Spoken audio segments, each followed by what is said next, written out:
Second Amendment, the right to keep and bear arms. Why is the amendment important?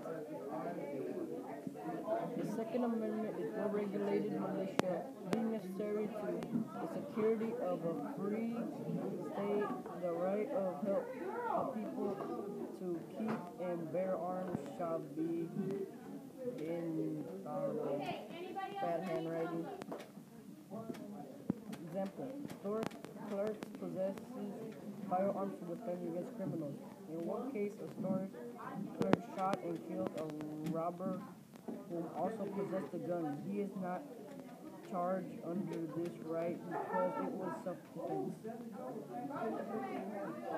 Summary: whether the right is used for good deeds or violence depends on whomever possesses the weapon. This amendment trusts to be responsible with this right and not abuse it.